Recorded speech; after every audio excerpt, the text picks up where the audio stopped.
हमार जिंदगी तू बर्बाद कर दे ले, हमार खुशियाँ तू छीन ले ले, अब हम तोड़ जिंदगी बर्बाद कर दे। काहे इतना घूर घूर के देखा तरह तहार मेहरारू है का? फोटो साफ करके सोचत रहनी। अच्छा हो गई है तरक ता?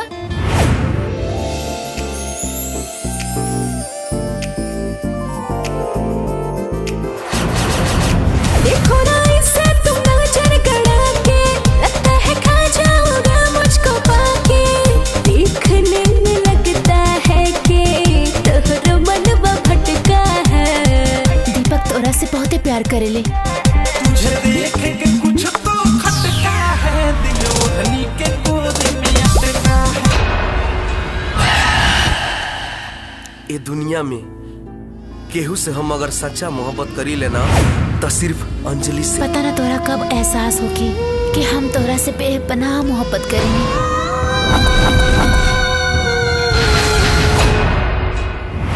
अरे कौन है? तू क्या हुआ? हमें घर के मालिक।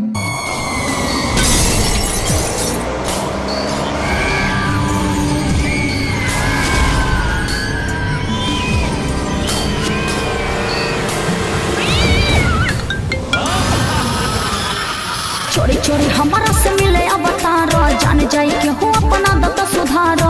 आइल छोड़ो राजा रोज रात के, मन नहीं के भरत ये करे जा, राखो नसीना में से साट।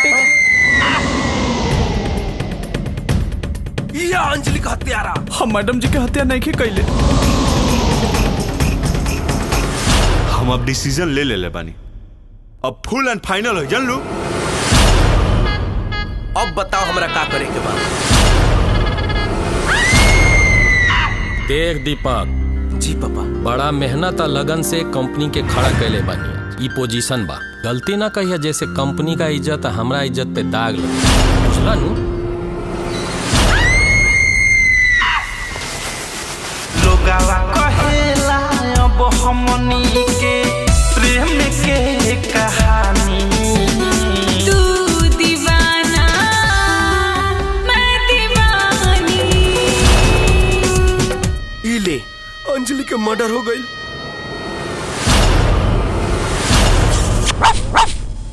बुझाता कि तोहनी सपनों ना देखे देबा हमें। कारियलिया ते हमरा प्यार के हमरे से जुदा कर देले। चल गइलू छोड़े के हमके, हमर जिंदगी वीरान हो गइल बा। का करी हम तोह से शिकायत, का करी हम तोह से शिकायत, जब जाने जुदा हो गइल बा।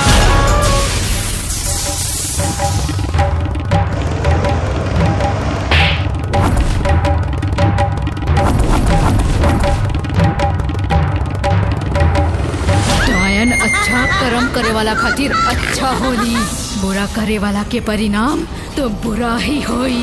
समझ नहीं रहुआ लोग?